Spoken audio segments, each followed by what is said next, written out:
आज हम NCERT प्रश्नावली 4.1 अध्याय 4 द्विघात समीकरण, इसमें हम प्रश्नावली 4.1 देखेंगे। अब अगर हम 4.1 की बात करें यहाँ पे, तो इसमें पहले सवाल में उसने क्या रखा है कि जांच कीजिए कि क्या निम्न द्विघात समीकरण हैं या नहीं है। तो हमें ये बताना है कि जो दिए गए समीकरण हैं वो एक द्विघात समीकरण हैं या नहीं है। तो सबसे पहले जो दिए गए समीकरण होंगे उन्हें हम सॉल्व करेंगे। अगर सॉल्व करने के बाद अगर x पर अधिकतम घात यहाँ पे 2 हैं तो आप लोग ध्यान रखना द्विघात समीकरण है, अन्यथा की स्थिति में द्विघात समीकरण नहीं है।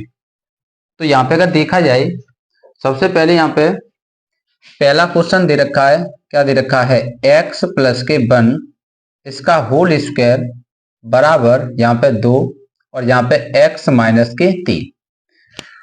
दूसरा क्वेश्चन दे रखा है एक्स स्क्वायर माइनस के 2x बराबर माइनस के 2 और 3 माइनस के x। इसे हम सॉल्व करेंगे। अगर x पर अधिकतम घात 2 हैं तो द्विघात समीकरण है, अन्यथा की स्थिति में नहीं है। तो इसे सॉल्व करो आप लोग। तो यहाँ पे आप लोग इसे a मानकर और इसे b मानकर, तो आप लोग a प्लस b का होल स्क्वायर ओपन कर दो। तो a प्लस b का होल स्क्वायर खोलोगे आप लोग तो हो जाएगा a स्क्वायर, a की जगह x का square plus b square, b की जगह क्या, a का स्क्वायर और प्लस 2 इंटू a की जगह कौन, x और b की जगह a।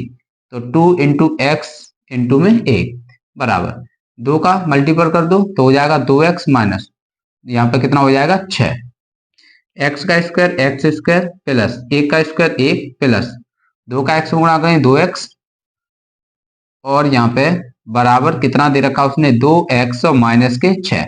2x से 2x कैंसिल कर दो, माइनस 6 को इधर ले आओ तो ये हमारा हो जाएगा एक्स स्क्वायर प्लस के 1 प्लस का 6 बराबर कितना 0। तो ये हमारा हो जाएगा एक्स स्क्वायर 6 और ये कितना हो जाएगा 7 बराबर कितना 0। यहाँ पे अगर x पे हम अधिकतम घात देखें तो अधिकतम घातें कितनी दे रखी हैं यहाँ पे 2। तो इसका मतलब हम लिख सकते हैं अतः दिया गया समीकरण द्विघात समीकरण है। दिया गया समीकरण द्विघात समीकरण है। यही हमें बताना था कि जो समीकरण दे रखे हैं वो द्विघात समीकरण हैं या नहीं है। इसे चेक करो आप लोग। अगर हम दूसरे प्रश्न की बात करें यहाँ पे, तो दे रखा है एक्स स्क्वायर माइनस के 2x बराबर माइनस 2 का ब्रैकेट में मल्टीपल करोगे तो हो जाएगा माइनस के 6 और माइनस 2 का माइनस एक्स में गुणा करें तो माइनस माइनस प्लस और 2 का एक्स में गुणा करें कितना हो जाएगा 2x। उसके बाद यहाँ पे अगर देखा जाए, इन दोनों को इधर ले आओ आप लोग तो हो जाएगा एक्स स्क्वायर माइनस के 2x, इधर आएंगे तो प्लस के 6 और माइनस का 2x बराबर कितना 0। ये हमारा हो जाएगा एक्स स्क्वायर माइनस 2 और माइनस 2x हो गए माइनस के 4x और प्लस का 6 बराबर में कितना 0। यहाँ पे अगर हम x पर अधिकतम घात देखें तो वो हमारी कितनी है 2 है। तो इसका मतलब हम लिख सकते हैं अतः दिया गया समीकरण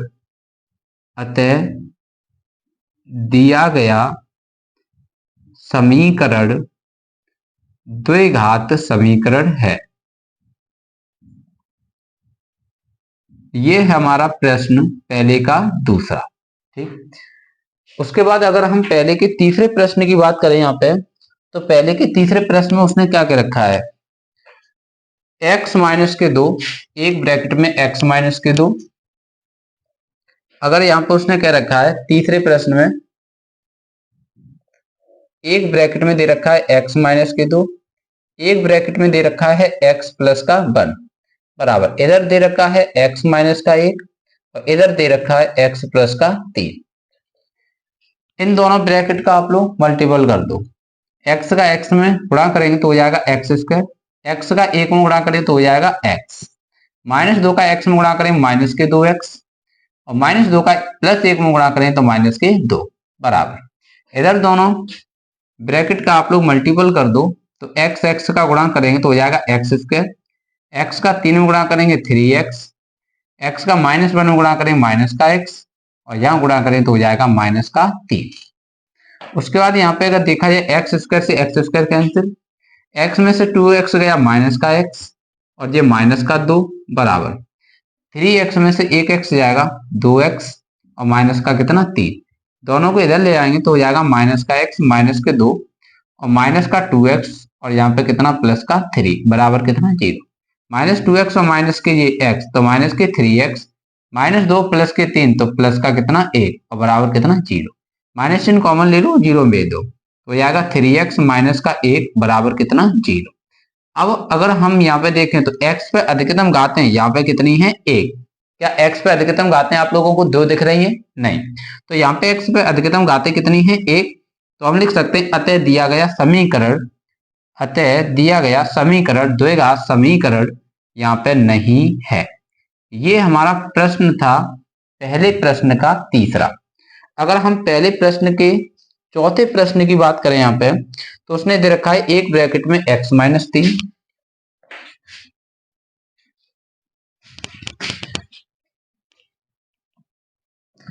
अगर यहाँ पे हम बात करें तो पहले के चौथे प्रश्न में उसने क्या कर रखा है कि एक कोष्टक में x माइनस 3, एक कोष्टक में दे रखा है x माइनस 3, दूसरे कोष्टक में 2x प्लस का 1 बराबर यहां दे रखा है x और x प्लस के कितना 5।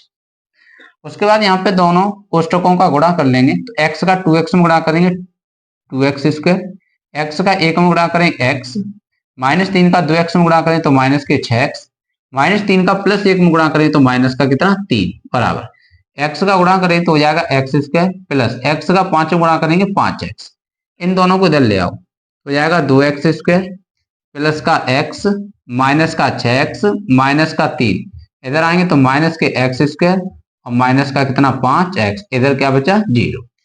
2x स्क्वायर में से एक x स्क्वायर घटाओगे तो हमारा बचेगा x स्क्वायर, x में से 6x घटाओगे तो माइनस के 5x, माइनस 5x और ये वाले माइनस 5x तो माइनस के 10x और ये माइनस का कितना बचा ये 3 और बराबर में कितना 0। यहाँ पे अगर देखा जाए तो x पे अधिकतम घातें यहाँ पे कितनी लगी हुई हैं 2। तो हम लिख सकते हैं अतः दिया गया समीकरण द्विघात समीकरण है। ठीक, तो ये हमारा प्रश्न था पहले का चौथा प्रश्न। ठीक है, अगर इसमें कोई समस्या हो तो आप लोग बाद में पूछ लेना। ठीक है, अगर हम पहले के पांचवें प्रश्न की बात करें यहाँ पे तो पांचवें प्रश्न में उसने क्या क्या रखा है।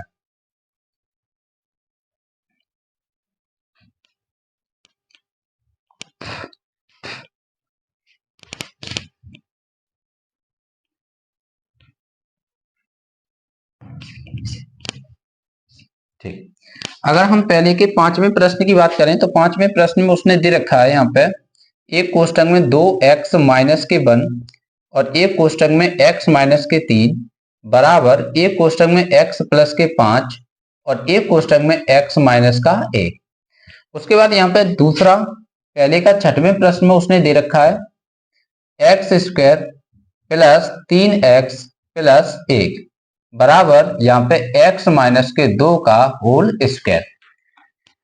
अगर यहाँ पे हम दोनों कोष्टकों का गुणा करें तो 2x का पहले x में गुणा करो तो कितना हो जाएगा 2x स्क्वायर, 2x का माइनस 3 में गुणा करें तो माइनस के 3 दूनी 6x, माइनस 1 का प्लस x में गुणा करें तो माइनस का 1x, माइनस 1 का माइनस 3 में गुणा करें तो माइनस माइनस प्लस का 3 बराबर यहाँ पे इन दोनों कोष्टकों का गुणा कर दो तो x का x में गुणा करेंगे x स्क्वायर, x का माइनस 1 में गुणा करेंगे माइनस का 1x, 5 का x में गुणा करेंगे 5x और प्लस 5 का माइनस के 1 में गुणा करें तो माइनस का 5।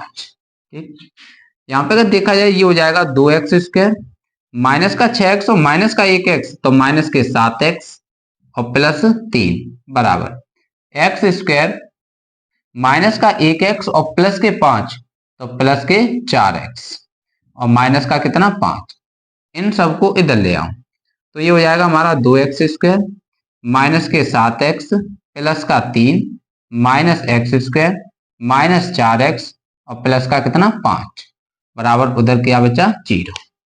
ये हमारा 2x स्क्वायर में से एक x स्क्वायर माइनस करोगे तो बचेगा x स्क्वायर, माइनस के 7x और माइनस के 4x तो माइनस के 11x, प्लस का 3 और प्लस का 5 तो प्लस का 8 और बराबर में कितना 0। यहाँ पे आप लोगों को x पे अधिकतम घातें कितनी दिख रही है यहाँ पे 2, तो हम लिख सकते हैं अतः दिया गया समीकरण द्विघात समीकरण है।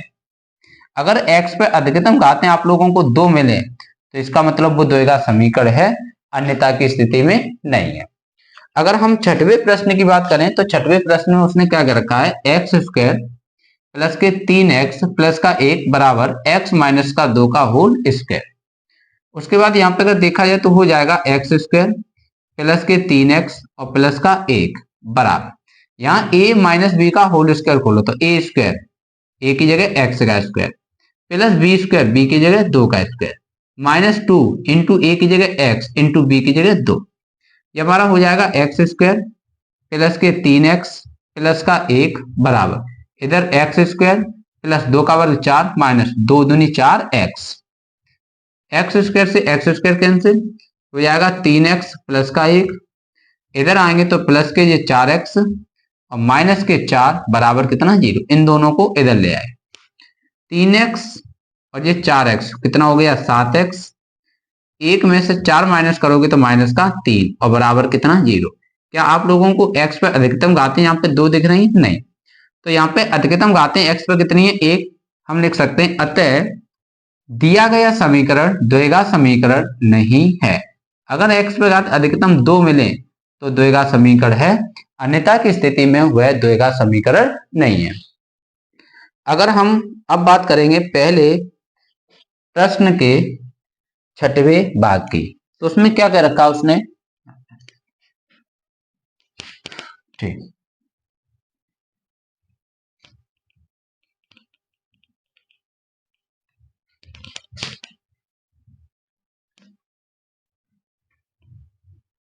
अब यहाँ पे देखो आप लोग पहले प्रश्न के 7वें प्रश्न, यहाँ पे क्या दे रखा है, यहाँ पे पहले प्रश्न का हम कौन सा प्रश्न देखेंगे, अब 7वां प्रश्न।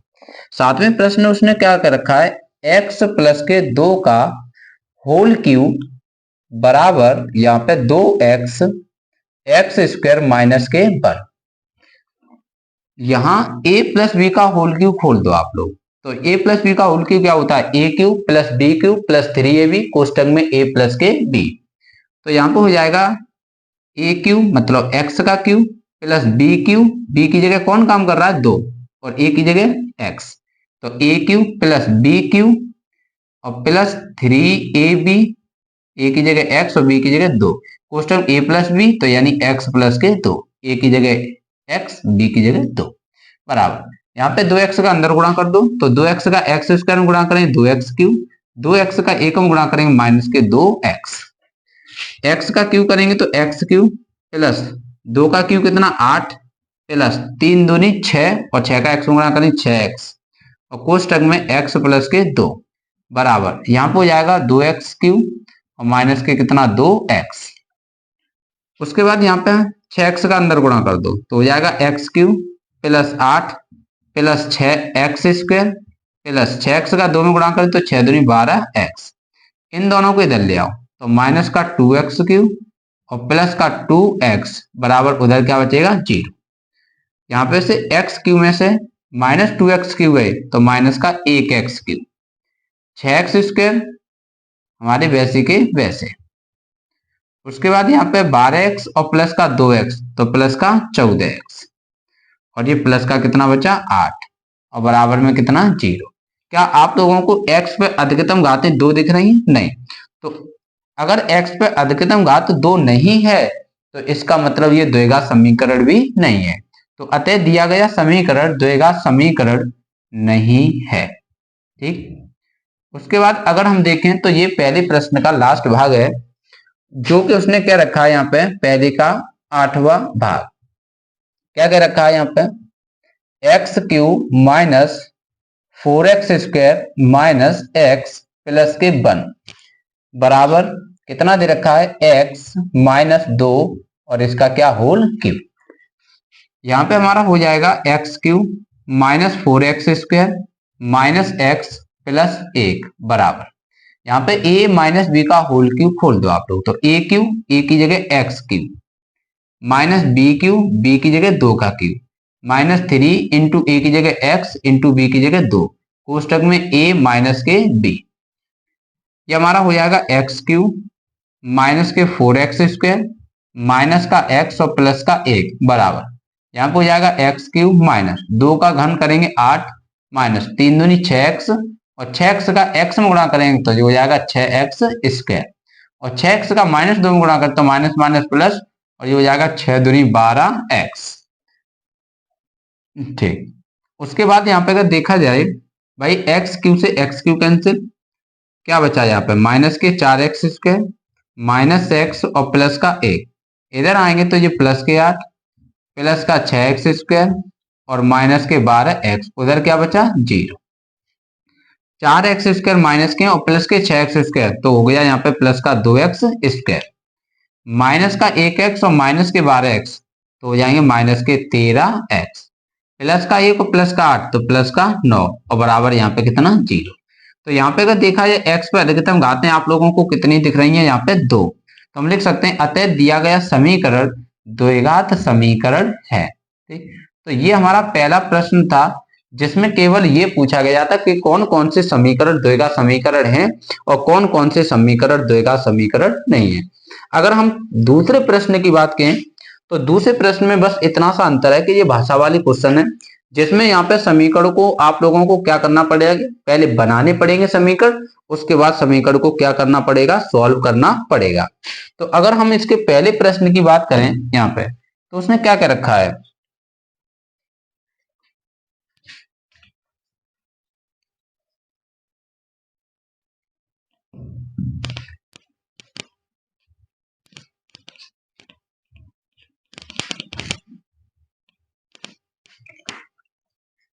यहाँ पे अगर हम पहले प्रश्न की बात करें दूसरे के पहले प्रश्न, उसने ये कह रखा है एक आयताकार भूखंड का क्षेत्रफल 528 वर्ग मीटर है। तो एक आयत के आकार का भूमि का खंड है, तो आप एक आयत के आकार का बना दो क्या भूमि का खंड, तो हमने एक आयत के आकार का भूमि का खंड बना दिया और इस खंड का नाम हमने क्या दे दिया ए बी और यहाँ पे क्या सी और यहाँ पे क्या डी। फिर उसने कह रखा है इसका क्षेत्रफल जो है इसका एरिया दे रखा है, इसके अंदर का एरिया ये कितना है, तो ये एरिया दे रखा है 528 वर्ग मीटर। ये इसका एरिया दे रखा है कि इस आयताकार भूखंड का क्षेत्रफल कितना है, तो क्षेत्रफल इसने दे रखा है 528 वर्ग मीटर। फिर इसने कह रखा है कि क्षेत्र की जो लंबाई है वो चौड़ाई के 2 गुने से एक ज्यादा है अर्थात एक अधिक है, तो हमें भूखंड की लंबाई और चौड़ाई ज्ञात कीजिए। तो अगर हम भूमि के खंड की चौड़ाई मान ले रहे कितनी x मीटर और उसने कह रखा है जो लंबाई है वो चौड़ाई के 2 गुने से एक अधिक, तो इसका मतलब लंबाई कितनी हो जाएगी चौड़ाई का 2 गुना कर दो, तो चौड़ाई का 2 गुना करेंगे 2x, इससे भी एक ज्यादा कर दो एक अधिक कर दो तो प्लस का कितना 1। तो अगर हम इसके लंबाई की बात करें तो लंबाई हो गई 2x प्लस 1 और चौड़ाई इसकी कितनी हो गई x मीटर। तो यहाँ पे हम मान सकते हैं कि माना हमसे क्या पूछा है, तो पहले हम मानेंगे माना आयताकार भूखंड आयताकार भूखंड की चौड़ाई बराबर x मीटर तथा आयताकार भूखंड की लंबाई बराबर कितनी मान ले रहे हैं हम यहाँ पे 2x प्लस का 1 और यहाँ पे क्या हमारा मीटर।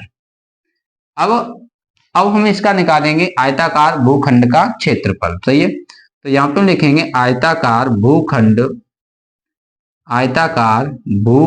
का क्षेत्रफल। अगर हम इसके क्षेत्रफल की बात करें यहाँ पे तो भाई आयताकार भूखंड का क्षेत्रफल अर्थात यहाँ पे इसका जो क्षेत्रफल होगा वो इस आयत के क्षेत्रफल के बराबर, तो इस आयत का क्षेत्रफल क्या होगा यहाँ पे लंबाई और यहाँ पे क्या गुणा चौड़ाई। अगर हम लंबाई चौड़ाई का गुणा कर दें तो इसका क्या हो जाएगा ये क्षेत्रफल। क्षेत्रफल के नीचे आप लोग क्षेत्रफल रख दो, कितना हो जाएगा 528 बराबर लंबाई कितनी दे रखी है हो जाएगा 2x प्लस का 1, उसके बाद चौड़ाई कितनी दे रखी है उसने x, ये हमारा हो जाएगा 528 बराबर 2x का x में गुणा करेंगे 2x स्क्वायर और 2x का 1 में गुणा करेंगे तो कितना हो जाएगा x का 1 में गुणा करेंगे कितना हो जाएगा x। 528 को उधर ले जाओ तो हो जाएगा 0 बराबर ये हो जाएगा 2x स्क्वायर प्लस का x माइनस के 528। इसे सीधा करके लिख देंगे तो हो जाएगा 2x स्क्वायर प्लस का x माइनस के 528 और बराबर में कितना 0। अब इसके गुणनखंड करेंगे तो सबसे पहले 528 का हम 2 में गुणा करेंगे तो ये हमारा कितना हो जाएगा 1056। तो हमें ऐसी संख्या ढूंढनी है जिनका हम गुणा करें तो 1056 हो जाए और घटाएं तो यहाँ पे कितना बचना चाहिए 1। तो ऐसी संख्या हमारी कौन कौन सी है 32 और 33। तो ये हमारा हो जाएगा 2x स्क्वायर प्लस इस एक के स्थान पे हम क्या लिख लेंगे 33 माइनस के 32। अगर हम 33 में से 32 घटाएंगे तो 1 बचेगा और 33 और 32 का गुणा करें तो हो जाएगा 1056। उसके बाद लिखा है x, उसके बाद माइनस के 528 और बराबर में कितना 0। ये हम x का अंदर गुणा करेंगे तो हो जाएगा 2x square plus 33x minus 32x और माइनस के 528 बराबर में कितना 0। यहां से अगर देखा जाए इन दोनों में से आप लोग x कॉमन ले लो तो यहाँ बचेगा कितना 2x, 2 बचेंगे एक बार x बचेगा प्लस यहाँ कितना बचेगा 33। इन दोनों में से अगर हम माइनस के 16 कॉमन ले लें, माइनस चिन्ह कॉमन लेने से ये दोनों ही प्लस के हो जाएंगे और 16 कॉमन लेने से यहाँ पे कितना बचेगा 2 और उसके साथ x। माइनस चिन्ह कॉमन ले लिया प्लस बचा और 528 में से 16 कॉमन ले लिए तो कितना बचा यहाँ पे 33 और बराबर कितना 0। कॉमन का मतलब होता है भाग देना। सेम टू सेम एक कोष्टक में कर दो आप लोग तो हो जाएगा 2x प्लस के 33 एक कोष्टक में और बचे x प्लस के 16 एक कोष्टक बराबर 0। पहले कोष्टक के बराबर 0 करोगे तो 2x प्लस के 33 बराबर कितना 0।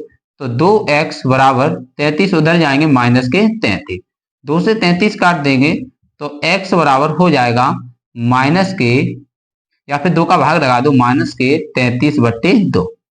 ये हमारा x का मान आ गया। अगर हम दूसरे कोष्टक के बराबर 0 करें तो x प्लस के 16 बराबर 0 तो x बराबर प्लस 16 उधर जाएंगे तो किसके सॉरी नहीं यहाँ पे एक कोष्टक में x माइनस के 16 बचेंगे तो हमारा कितना बचेगा x माइनस के 16। जब हम दूसरे कोष्टक के बराबर 0 करेंगे तो x माइनस 16 बराबर 0 और माइनस 16 उधर जाएंगे तो किसके 16 बचेंगे प्लस के 16। अर्थात x के हमें 2 मान प्राप्त हुए हैं और x अपने आप में है चौड़ाई, चौड़ाई कभी भी माइनस में नहीं होती है तो हम x का कौन सा मान लेंगे 16। तो हम लिख सकते हैं अतः आयताकार भूखंड की चौड़ाई हमारी कितनी हो जाएगी, अतः आयताकार भूखंड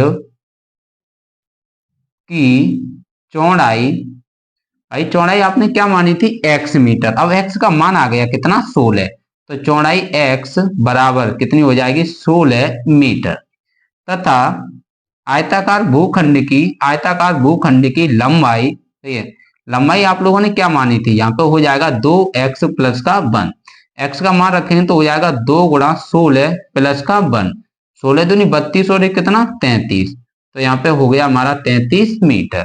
तो हमसे ये पूछा था कि आयताकार जो भूमि का खंड है इसकी लंबाई कितनी है तो इसकी लंबाई है 33 मीटर और इसकी चौड़ाई कितनी है 16 मीटर। अगर आप लोग देखोगे तो इसकी चौड़ाई से जो लंबाई है वो दोगुने से एक ज्यादा होगी, 16 दूनी 32 और 32 एक 33। ठीक,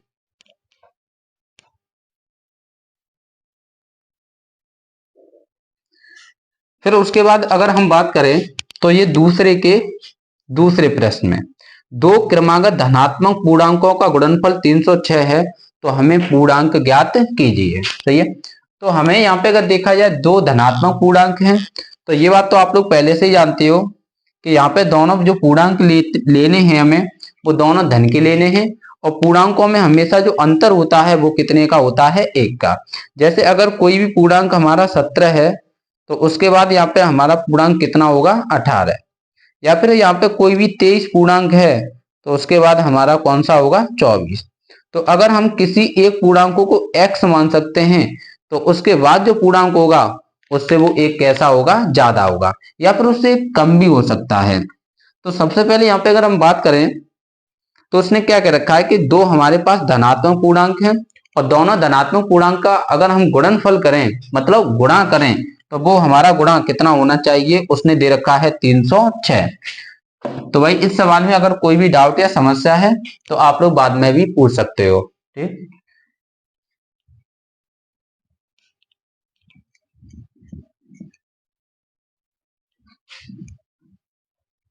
चलो उसके बाद अगर हम यहाँ पे बात करें यहाँ पे दूसरे प्रश्न की, यहाँ पे दो धनात्मक पूर्णांक हैं तो आप लोग एक को x मान लो, तो हम लिखेंगे माना एक धनात्मक या फिर पहला दूसरा मान ले रहे। यहाँ पे अगर देखा जाए तो हमारा हो जाएगा माना पहला धनात्मक पूर्णांक बराबर कितना हम मान ले रहे x। अब आप लोगों को पता है दूसरा जो धनात्मक पूर्णांक होगा तो वो या तो इससे एक ज्यादा होगा या फिर इससे एक कैसा होगा, कम होगा। तो यहाँ पे अगर देखा जाए दूसरा भी मान लो आप लोग, तो यहाँ पे हम लिखेंगे तथा दूसरा धनात्मक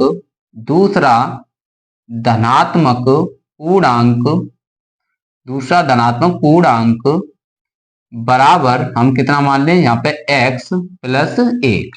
सही, अगर एक x है, जैसे मान लो एक 17 है तो एक कितना होगा 18 या फिर कितना होगा 16।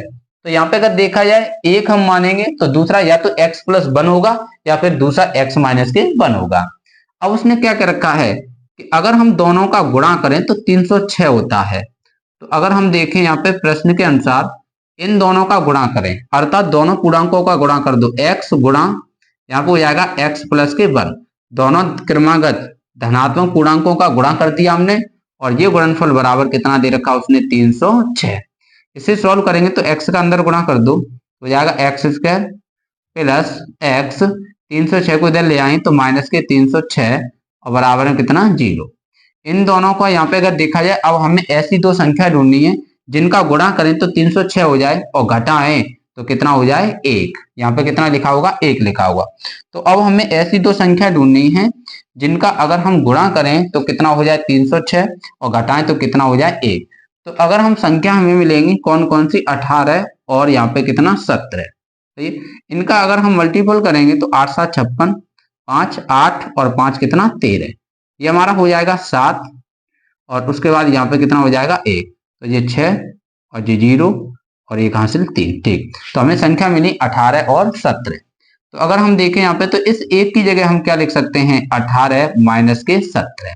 उसके बाद क्या लिखा है x माइनस का 306 और बराबर में कितना 0, उससे भी पहले लगा है प्लस चिन्ह, उससे भी पहले कितना x स्क्वायर।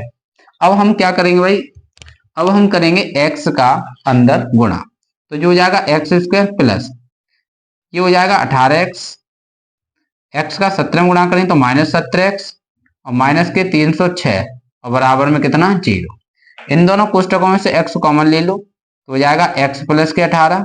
इन दोनों कोष्टकों से माइनस के 17 कॉमन ले लो तो ये हो जाएगा x माइनस के 18 बराबर कितना 0। ये x माइनस के 18 एक कोष्टक कर दो आप लोग और x माइनस के 17 एक कोष्टक में बराबर कितना हो जाएगा 0।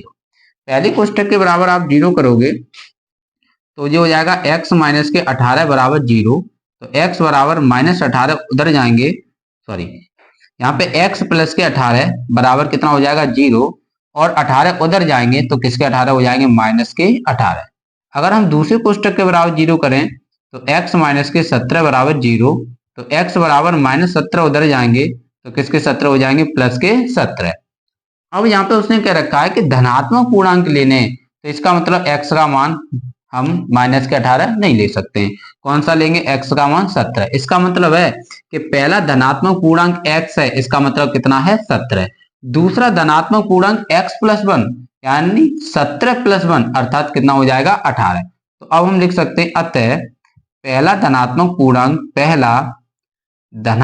पूर्णांक बराबर धनात्मक पूर्णांक बराबर x और x का मान कितना आ गया यहाँ पे 17 तथा दूसरा क्रमागत धनात्मक पूर्णांक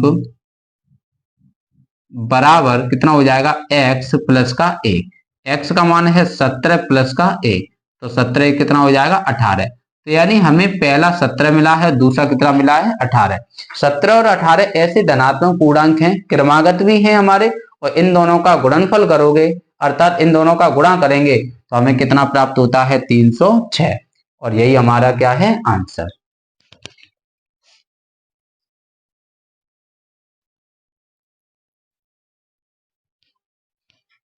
थे। उसके बाद अगर हम तीसरे प्रश्न की बात करें तो उसने कह रखा है रोहन की मां उससे 26 वर्ष बड़ी हैं, उनकी आयु का गुणनफल अब से 3 वर्ष पश्चात 360 हो जाएगा, तो रोहन की वर्तमान आयु ज्ञात कीजिए। तो यहाँ पे अगर देखा जाए रोहन है और रोहन की कौन है, मां है। रोहन की मां रोहन से कितने वर्ष ज्यादा अधिक है, यानी 26 वर्ष।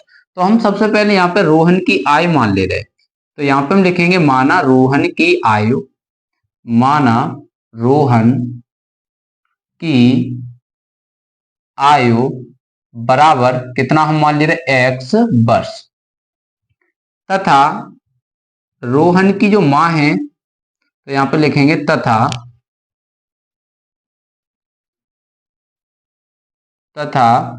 रोहन की मां की आयु बराबर कितनी हो जाएगी, रोहन से 26 वर्ष ज्यादा, तो रोहन x वर्ष का है, इससे भी 26 वर्ष अधिक कर दो तो कितना हो जाएगा, प्लस का 26। तो रोहन की जो मां है वो कितने वर्ष की है, अभी x प्लस 26 वर्ष की। अब उसने कह रखा है आज से 3 वर्ष बाद, जब भी यहाँ पे आय वाले प्रश्न में बाद या पश्चात की, जब आय में बाद या पश्चात की बात करेगा तो हमें प्लस करना पड़ेगा, पहले या पूर्व की बात करेगा तो हमें माइनस करना पड़ेगा। तो आज रोहन x वर्ष का है, तो 3 वर्ष बाद, तो इसका मतलब 3 वर्ष बाद वो कितने का हो जाएगा, x प्लस 3 का।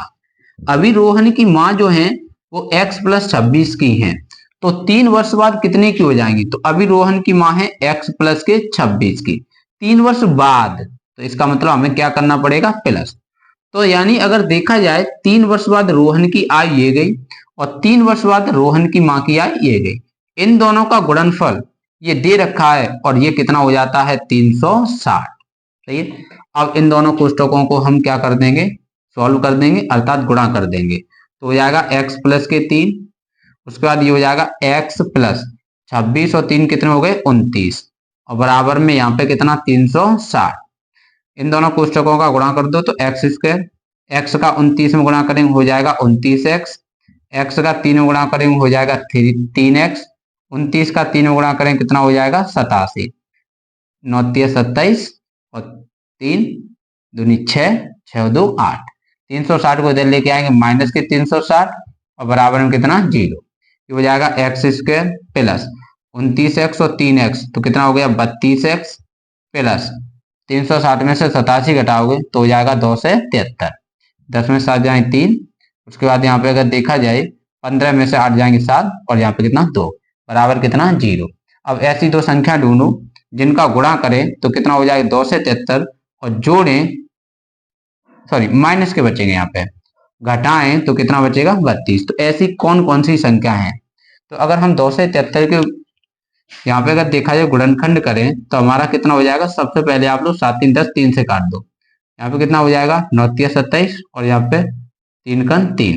उसके बाद यहाँ पे अगर देखा जाए 7 से काट दो आप लोग, सही है, तो यहाँ पे 7 से काट देंगे तो 13 7 91, सही है। उसके बाद यहाँ पे 13 से काटेंगे तो कितना हो जाएगा, 1। तो हमें कितना कितना मिल रहा है यहाँ पे 7 या 21, लेकिन शायद मुझे लग रहा है कि इसके गुणनखंड गलत हो गए। इस बार एक बार आप लोग फिर से करना, तो 9 3 27 3 कन 3, सही है। 7 से काटेंगे तो हमारा 7 कन 7 7 3 21, फिर 13 काट दीजिए, सही है। उसके बाद हमें संख्या मिलेंगी 13 3 39 और कितनी 7। तो यहाँ पे अगर देखा जाए हमें ऐसी दो संख्याएं कौन कौन सी मिली, 39 और 7। तो इस 32 की जगह हम लिख देंगे 39 माइनस का कितना, 7। उसके बाद दे रखा है x माइनस के 2 से 73 और बराबर में कितना, 0। उससे भी पहले x, उससे भी पहले x स्क्वायर। अब हम क्या करेंगे, x का गुणा कर दो, तो x का 39 में गुणा करेंगे 39x, x का माइनस 7 में गुणा करेंगे तो माइनस के 7x, तो x स्क्वायर प्लस के 39x माइनस के 7x और माइनस के 2 से 73 और बराबर में कितना, 0। इन दोनों में से हम x कॉमन लेंगे, सही है, तो हमारा बचेगा x कॉमन ले लिया तो x प्लस के 39 और इन दोनों में से हम माइनस के 7 कॉमन लेंगे तो हो जाएगा x प्लस के 39 बराबर कितना, 0। सेम टू सेम एक क्वेश्चन कर दो, तो x प्लस के 39 एक क्वेश्चन में और बचे x माइनस के 7, x यहाँ पे -7 बचे एक क्वेश्चन बराबर 0। पहले कोष्टक के बराबर 0 करोगे तो x प्लस के 39 बराबर 0, तो x बराबर प्लस 39 उधर जाएंगे माइनस के 39। उसके बाद दूसरे कोष्टक के बराबर 0 करोगे तो x माइनस के 7 बराबर 0, तो x बराबर -7 उधर जाएंगे प्लस के 7। x अपने आप में क्या थी, रोहन की वर्तमान आयु, लेकिन आयु कभी माइनस में नहीं होती है, तो इसका मतलब हमें x का कौन सा मान लेना पड़ेगा, 7। हम लिख सकते हैं अतः रोहन की आयु, अतः रोहन की आयु, रोहन की आयु बताओ कितनी है, x वर्ष। तो यहाँ पे हम लिख सकते हैं x वर्ष। x का मान आप लोगों ने निकाल लिया है, अब कितना है, 7 वर्ष। अगर हम माँ की आयु देखें तथा माँ जो है वो रोहन से 26 वर्ष ज्यादा है, तो लिखेंगे माँ की आयु बराबर, माँ की आयु कितनी है, x प्लस के 26 वर्ष, तो हो जाएगा x प्लस के 26 वर्ष। x का मान रख देंगे तो हो जाएगा 7 प्लस के 26, और 7 और 26 जोड़ेंगे तो हमारा कितना हो जाएगा, 33 वर्ष। इसका मतलब है कि रोहन 7 वर्ष का है और रोहन की माँ कितनी है, 33 वर्ष की। ठीक है भाई, इस सवाल में अगर कोई भी समस्या है तो आप लोग बाद में भी पूछ सकते हो। ठीक,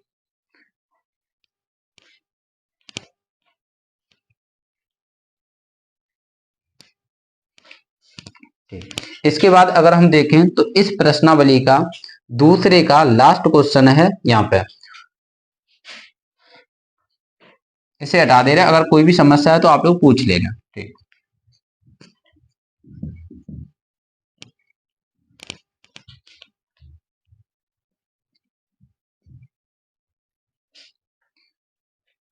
यहाँ पे इस सवाल में उसने कह रखा है एक रेलगाड़ी 480 किलोमीटर की दूरी, तो एक रेलगाड़ी है और रेलगाड़ी कितना दूर जाती है, 480 किलोमीटर। तो मान लो यहाँ पे दो स्थान है, एक स्थान का नाम ए और दूसरे का कितना बी, इन दोनों के बीच की दूरी है वो कितनी दे रखी है उसने, 400 किलोमीटर। फिर उसने कह रखा है यहाँ पे कि एक समान चाल से तय करती है, यदि इसकी चाल 8 किलोमीटर प्रति घंटा कम होती तो उसी दूरी को तय करने में 3 घंटे अधिक लेती, तो हमें रेलगाड़ी की चाल ज्ञात कीजिए। तो यहाँ पे रेलगाड़ी की चाल हमसे पूछी है, तो हम मान ले रहे माना रेलगाड़ी की चाल बराबर, रेलगाड़ी की चाल, माना रेलगाड़ी की चाल बराबर x किलोमीटर प्रति हावर, हमने चाल मान ली। अब आप लोग यहाँ पे अगर रेलगाड़ी जो यहाँ पे उसने दे रखी है, रेलगाड़ी जो है यहाँ पे उसकी स्पीड हमने कितनी मान ली, x किलोमीटर प्रति हावर। अब आप लोग ये पता करो रेलगाड़ी जब यहां से यहां तक जाएगी तो इसे समय कितना लगेगा, तो समय का फॉर्मूला क्या होता है, दूरी बट्टे चाल। तो दूरी 480, चाल कितनी है, x किलोमीटर प्रति हावर। तो अगर आप लोग यहाँ पे समय निकालना चाहो तो समय आसानी से निकाल दोगे। समय बराबर क्या होता है, दूरी यानी 480 और बट्टे, यहाँ पे अगर हम चाल की बात करें तो चाल कितनी है, x, यानी हमने समय निकाल लिया 480 बट्टे x घंटे लगेंगे। फिर ये रेलगाड़ी अपनी जो चाल है वो 8 किलोमीटर प्रति घंटा कम कर देती है, तो अब इसकी जो चाल हो जाएगी वो पहले के पीछे 8 कम हो जाएगी। तो पहले x से जा रही थी, अब 8 कम कर दो इसकी स्पीड, तो अब हो जाएगी x माइनस के 8 यहाँ पे किलोमीटर प्रति हावर। तो अब पहले रेलगाड़ी x की स्पीड से जा रही थी, इतना 480 किलोमीटर, तो उसे टाइम ये लग रहा था। अब रेलगाड़ी x माइनस 8 की स्पीड से जाएगी, कितना, 480 किलोमीटर, तो इसे समय कितना लगेगा, तो समय बराबर क्या होता है, दूरी बट्टे चाल। तो दूरी तो 480 है लेकिन चाल अब कितनी रह गई, x माइनस के 8। आप लोगों को पता है यहाँ पे स्पीड ज्यादा है इसकी अपेक्षा, यहाँ पे स्पीड ज्यादा है, सॉरी यहाँ पे स्पीड कम है, तो ये समय भी कैसा लिखा होगा, ज्यादा। आप लोगों को अच्छी तरीके से पता है ये वाली बात कि जहां स्पीड कम हो जाती है तो वहां पे समय ज्यादा लगता है, और जहां स्पीड कम होती है तो वहां पे समय कैसा लगता है, ज्यादा।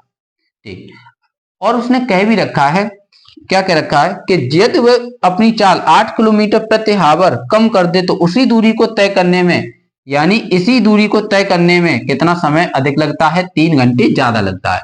तो यानी जब वो स्पीड x माइनस 8 से जाती है, इतनी ही दूरी तय करती है 480 किलोमीटर, तो इससे जो समय लगता है ये समय वो 3 घंटे ज्यादा लगता है। तो एक काम करो आप लोग, इसे 3 घंटा समय कर दो कम। अब ये दोनों समय कैसे हो जाएंगे, बराबर। 480 बट्टे x माइनस 8 को इधर ले आओ, तो हो जाएगा 480 बट्टे एक्स माइनस ये हो जाएगा 480 बट्टे एक्स माइनस के 8 और बराबर में माइनस का 3। ऊपर से अंश में से 480 कॉमन ले लो, तो यहाँ पे बचेगा 1 बट्टे एक्स माइनस यहाँ बचेगा 1 बट्टे एक्स माइनस के 8 और बराबर में कितना माइनस का 3। 3 से काट दो, ये कितने बार 160 बार। यहाँ पे बचेगा, बिन सॉल्व कर लो, एक्स माइनस 8 का 1 में गुणा करें एक्स माइनस 8 माइनस एक्स का 1 में गुणा करें एक्स अपॉन एक्स का एक्स माइनस 8 में गुणा करें तो एक्स स्क्वायर माइनस के 8x बराबर इधर बचेगा माइनस का 160 गुणा कर रहे हैं, इधर भाग में आ जाए तो माइनस के 160। एक्स से एक्स कैंसिल, यहाँ पे हमारा कितना हो गया माइनस का 8 माइनस के 8 बट्टे एक्स स्क्वायर माइनस के 8x बराबर इधर माइनस का 160। इससे ये काट दो आप लोग, यहाँ पे एक्स स्क्वायर माइनस 8x का 1 में गुणा करेंगे तो हो जाएगा एक्स स्क्वायर माइनस के 8x बराबर 16 का हम 8 में गुणा करें तो हो जाएगा 128 और यहाँ पे 0। 1280 को इधर ले आएंगे तो हो जाएगा एक्स स्क्वायर माइनस के 8x माइनस के 1280 बराबर कितना 0। गुणा करके 1280 हो जाए, घटा के 8 हो जाए, तो ऐसी दो संख्या हमें मिलेंगी 40 और 32। तो इस 8 की जगह हम लिख सकते हैं 40 माइनस के 32 इंटू में x माइनस के 1280 बराबर में कितना 0। x का अंदर गुणा कर दो तो एक्स स्क्वायर और माइनस चिन्ह का, तो माइनस का 40x माइनस का यहाँ गुणा करें तो माइनस माइनस प्लस का 32x और माइनस का 1280 बराबर कितना 0। इन दोनों में से x कॉमन ले लो तो हो जाएगा x माइनस के 40, इन दोनों में से प्लस के 32 कॉमन ले लो तो यहाँ पे हो जाएगा x माइनस के 40 बराबर कितना 0। सेम टू सेम एक क्वेश्चन करोगे तो x माइनस के 40 एक क्वेश्चन में और बचे हुए x प्लस के 32 एक क्वेश्चन बराबर कितना 0। पहले क्वेश्चन के बराबर 0 करोगे आप, अगर हम पहले क्वेश्चन के बराबर 0 करें यहाँ पे तो ये हो जाएगा कितना x माइनस के 40 बराबर कितना 0। तो x बराबर माइनस 40 उधर जाएंगे हो जाएंगे प्लस के 40। अगर हम दूसरे कोष्टक के बराबर 0 करें तो x प्लस के 32 बराबर 0, तो x बराबर प्लस 32 उधर जाएंगे किसके 32 हो जाएंगे माइनस के 32। इसका मतलब चाल जो होती है वो हमारी स्पीड है, वो कभी भी माइनस में नहीं होती है। इस वजह से x का मान हम कभी भी माइनस के 32 नहीं ले सकते हैं, तो हम x का मान कौन सा लेंगे 40। इसका मतलब है कि जो ट्रेन की स्पीड है वो हमारी कितनी हो जाएगी 40 किलोमीटर प्रति आवर। तो हम लिख सकते हैं अतः रेलगाड़ी की चाल